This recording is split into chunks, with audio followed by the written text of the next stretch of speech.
18-year-old Hannah Elizabeth Graham was a sophomore at the University of Virginia.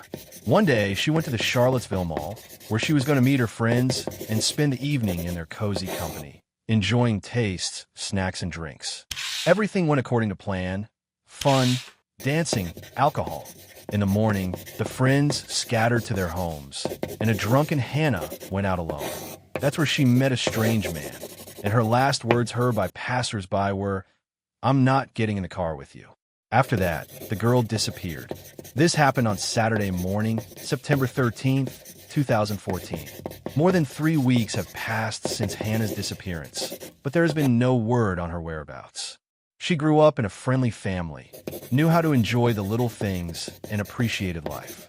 Smart, athletic, musically gifted Hannah was young and full of energy until she met Jesse Lewis Matthew Jr. After that meeting, her happy world turned into a bleak, dark abyss. Hannah has a smile on her face in every photo from infancy through her teenage years. She always radiated positivity and energized everyone with her irrepressible energy. Those who knew her had the impression that this girl wanted to conquer the world. Probably, Hannah was waiting for a great future if it were not for the evil that appears suddenly and destroys everything in its path. On September 12, 2014, at around 9:30 p.m., Hannah left her home in Grand Mark to meet up with friends. At around 10:48 p.m., the company walked into Fig's restaurant in Charlottesville. After cozying up, Hannah drove to the Camden Plaza apartments on 14th Street to attend a party. At one point, she confessed to pals that she was feeling ill and wanted to leave. A friend offered to walk her out, but she declined since she lived within walking distance of Camden Plaza.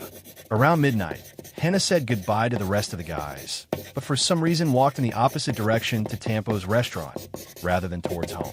She was captured by the security cameras mounted on the buildings on the way to the Charlottesville Street Shopping Center, where Tampo's was located. That fact would later be very important. It was already September 13th, with 0.44 on the clock. At 0.56, the girl sent a text message to one of her friends saying that she was lost and that she wasn't feeling well. Speculation is that Hannah was heavily intoxicated at the time, but did she get to the other side of town by accident or because of her inebriated state? Jesse Matthew, 32, a part-time cab driver and operations technician, decided to stop by the Lazy Parrot for a drink. After that, he went around to several other bars downtown and hit on women everywhere, hoping he could seduce at least one of them. These women later reported that Matthew behaved inappropriately and overstepped boundaries after a while. The man and Hannah's paths crossed. At first, Matthew walked by, but then he thought it was a great chance and decided not to miss it. He turned and followed the girl. The CCTV lenses recorded her wandering the streets, and she seemed disoriented as to time and place. Matthew approached her, put his arm around her, and together they walked toward the Tempo restaurant. The man went inside and bought 2 drinks. Witnesses who testified later disagreed. Some said that Hannah was directly in the bar, in the inner hall, while others assured that she was standing outside by the table. There's also no definitive data as to whether or not she was actually served a drink. The last text Hannah sent to her friend read, "I'm stuck." This happened at 1 a.m.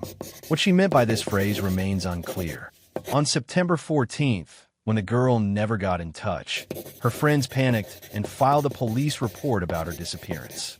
Hannah always warned her family that she was going somewhere, never disappeared for a long time, and, especially, could not afford not to answer the phone. She was a very responsible person, as everyone around her knew. With each passing minute, the anxiety of her loved ones grew. The police, meanwhile, were searching for the missing person, and soon state, federal, and law enforcement agencies became involved.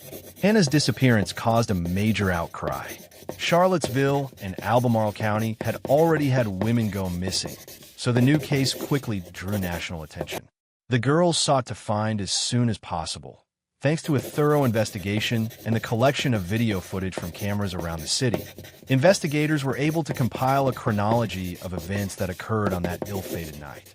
Hundreds of people gathered at the University of Virginia to show their support for the family of Hannah Graham.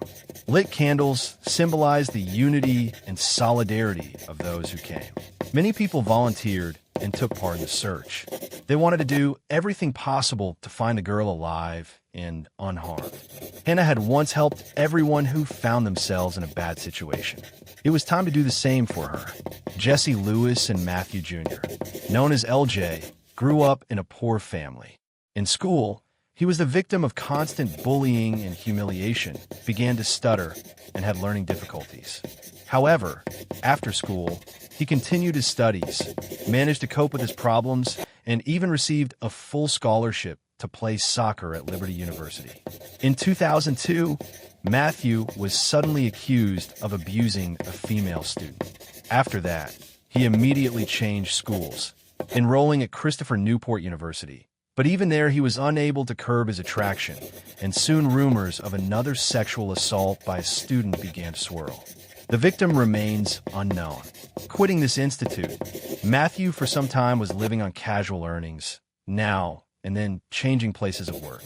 One of these places was a cab in Charlottesville. The man knew the neighborhood well. In 2005, a young woman was raped in Fairfax County while walking home from a convenience store. She was threatened with death if she obstructed the perpetrator's actions. She ended up surviving, but was admitted to the hospital where she underwent treatment, as well as a procedure to collect DNA samples. Investigators were able to collect material of the crime scene and build a profile. But the DNA obtained did not match any of the known suspects in the law enforcement database. The woman, however, feared for her life so much that she decided to return to her home country of India. Strangely, family and friends described Matthew as a kind man willing to help anyone. Even in girls he dated in the past said he was charming and gentle. Yet the man was accused of repeated assaults. At least 12 cases were known at the time. One of Matthew's friends told detectives that his childhood was very difficult and he was abused. During his school years, he was solicited for intimacy by 3 different men. One man in particular raped him several times and forced him to keep everything a secret. This has never been fully corroborated by the man's family or friends. But Matthew himself claimed to have survived the abuse during his growing up years. Perhaps that's why he gradually transformed from a good guy to a monster with devious schemes. Matthew's father abused alcohol and was sometimes absent from home for long periods of time. In 2006, he was arrested for indecent behavior. What kind of example did the man set for his son? Could these things have affected his development during his formative years of identity and led him to become a racist serial killer? Was Matthew seeking revenge for his past or giving in to an attraction that arose somewhere deep inside? On September 19th, investigators obtained a search warrant for the apartment of the alleged perpetrator. A cell phone without a SIM card and men's shorts were seized. According to test results, both Matthew's biological material and Matthew and Khan's DNA were left on them. The girl's DNA was also found on the passenger seat of Matthew's car. The next day, a second search warrant was issued for his apartment. Investigators said he has not yet been formally charged with Hannah's abduction, but he was the last person she was seen with on the night of her disappearance. During the second search, several bags of evidence were collected. Items taken from the apartment included Matthew's cell phone, bedding, a pillow, clothes, a toothbrush, vials of hair, a wallet, and a cigar butt. A third search warrant allowed investigators to seize a pair of white shorts, a dark maroon-colored shirt, and a towel with a reddish-brown stain. An orange Schuessler Sebring automobile that belonged to Matthew was also impounded. A police dog smelled Hannah's odor at the back entrance of the apartment, in the passenger seat of the car, and near the trash can. On September 20th, Matthew showed up at the Charlottesville Police Department, demanding an attorney and refusing to talk to police about Hannah. Then, after leaving the department, he got into his car and drove away at a high rate of speed. Investigators followed him, but he managed to get away. A massive nationwide search for the man was launched. It was later learned that Matthew had obtained a new driver's license and withdrew most of the money from the bank accounts. The portrait of the perpetrator looked like this: a black male in his 30s with dreadlocks, a beard, just under 6 feet tall, and weighing over 260 pounds. He was last seen wearing a white shirt and black jeans. possibly driving his sister's blue Nissan. It has come to light that Matthew's family begged him to provide detectives with any information regarding Hannah Graham that he had. His aunt Alice Fletcher assured police that the family would do their best to help the missing person's parents find their daughter. Charlottesville residents didn't stay on the sidelines either. A great many have joined the search. Friends from Hannah's university also provided a lot of help. On September 24th, Matthew was spotted on a beach in Texas.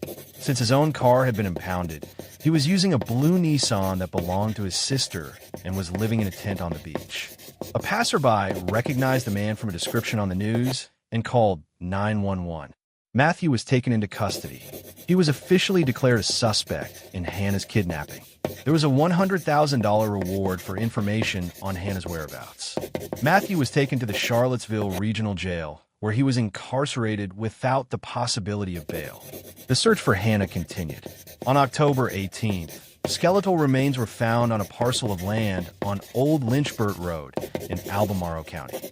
The site was behind a vacant house and was densely overgrown with firewood. Investigators expanded the search area to look for other remains. Correspondent Bosi Kanani was reporting the breaking news. Here's what it said. Police cordoned off the crime scene after finding human remains that may belong to 18-year-old Hannah Graham. The police chief explained that more tests are needed to confirm the identity and thank searchers. A short top and jeans similar to those worn by the missing woman were found nearby. The top was turned inside out, and the pants had one pant leg turned up. A wristwatch was also found. No underwear, shoes, or Hannah's cell phone were found. A local resident told investigators that on the morning of September 13th, he saw Matthew's vehicle parked in the driveway behind the house. The auto's doors were closed, and there was no one inside. It became known that the culprit knew the place very well, as he had worked in a cab business in that neighborhood for the past several years.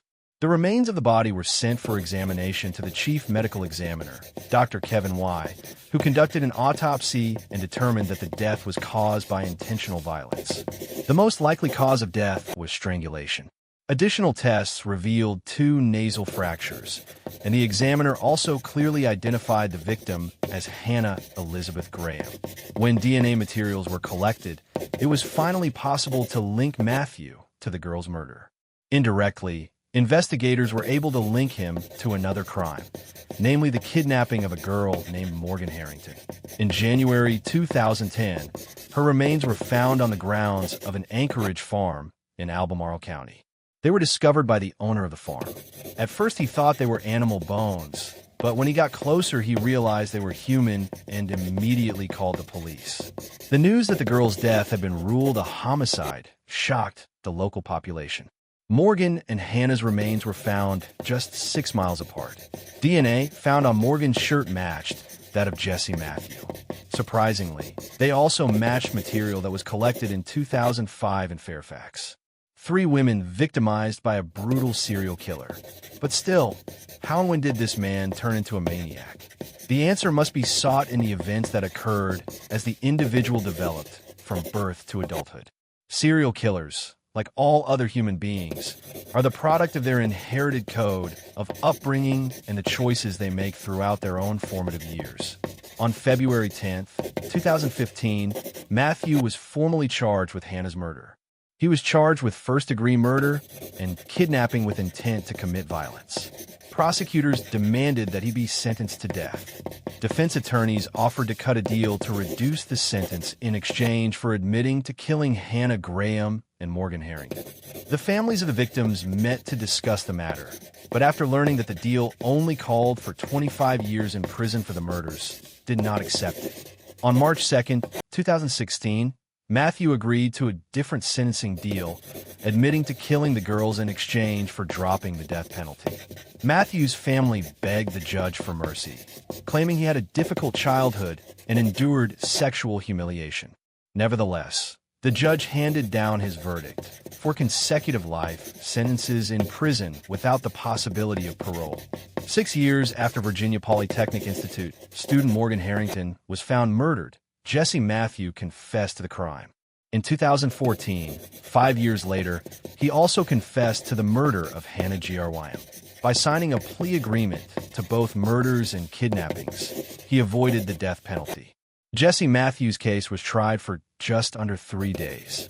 In addition to the above crimes, he was also accused of assaulting and raping a girl in Fairfax County in 2005. The felon waived his right to appeal his conviction and his right to appeal his parole. In exchange, the court dismissed the first-degree murder charge against him. However, the judge retained the right to reinstate him without term limits if the terms of the agreement were violated. As the judge announced the verdict, he pointed out to the audience that Matthews' attacks were very violent. After the verdict was announced, the defendant's mother screamed and was led out of the courtroom. Matthew himself listened to the speakers with great attention, quietly uttered phrases while communicating with his attorney, and showed almost no emotion from the beginning of the trial to the verdict. The parents of Hannah Graham and John Sue have asked lawmakers to expand the DNA database in the state. Back in 2010, Matthew was arrested for trespassing, but the crime wasn't considered serious enough for his DNA to be taken. Hannah's parents wanted to get the list of Matthew's misdemeanor offenses whose investigations require DNA testing expanded. Had such a law existed in 2010, when the man was arrested, their daughter's path, according to Hannah's parents, would never have crossed with Monaco's, and the girl would be alive now. In 2014, Jesse Matthew was sentenced to death for the murder of Hannah Graham. Hannah's friends and family, as well as the University of Virginia, have supported several initiatives in honor of the victim, including a scholarship and a Memorial Girls softball tournament named after her. In June 2018, Virginia's governor signed laws expanding the list of crimes that detectives are required to investigate to collect DNA for a statewide database. In December 2020, Matthew was moved from Sussex State Prison to a hospital in Richmond with a law enforcement escort. He was diagnosed with colon cancer, stage 4. Jill Harrington, Morgan's mother, said, "We are not seeking revenge, although I am grateful for the information about Jesse Matthews' condition. We are not interested in the news of his imminent end. Our aim was to identify the killer, and that has been accomplished." The horrifying series of crimes he took part in is complete. As of December 2022, Jesse Matthew was still alive. There is no further information about his health at this time. Society never ceases to wonder how a person can degenerate like this. A serial killer completely blends into a community, takes his place in it, gets a job, and acts like any normal person. But then he chooses the right time and commits wild, horrible crimes. Then there is a fading period, and maniacs like Matthew return to their normal daily lives. They know how to gain the victim's trust and put their guard down, and then they pick the moment and strike. This blow is often fatal for innocent girls.